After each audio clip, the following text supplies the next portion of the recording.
I'm a dog lover. I've got a dog. I've had dogs for half my life, and the dog I've got's got a real personality, as all dogs do. Yeah. He's a stubborn cuss, and he's kind of does his own walks, and Yep. is, We've all so known dogs like that. Yep. yeah. So he informed the dog that goes missing. And Mm. I guess I imagined how I tried to imagine, put myself in a place, how I would feel if somebody did something horrible to him or killed Mm. him. Now, I didn't want to be too gratuitous either, because you don't want to turn off dog lovers, Mm. and it isn't that. I don't think it's gratuitous. Worse things happen, I have to say, to certain people in the human characters in the book, Mm. and so I don't get too gratuitous with the animals in it.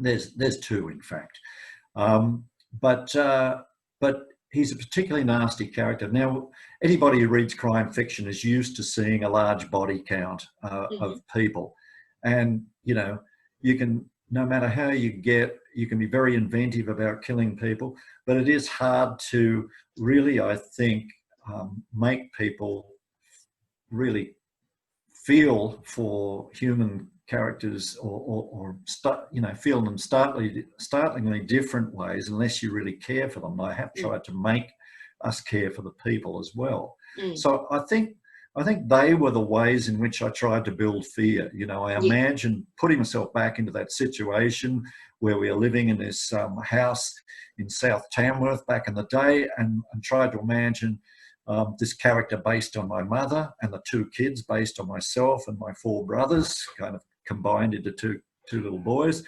how we would deal with the situation of somebody particularly nasty and mysterious saying terrible things to our mother, and following her around the house, and so on, and visiting the house and tapping on windows and Oh, there's hanging nothing up the more frightening. backyard, Yeah.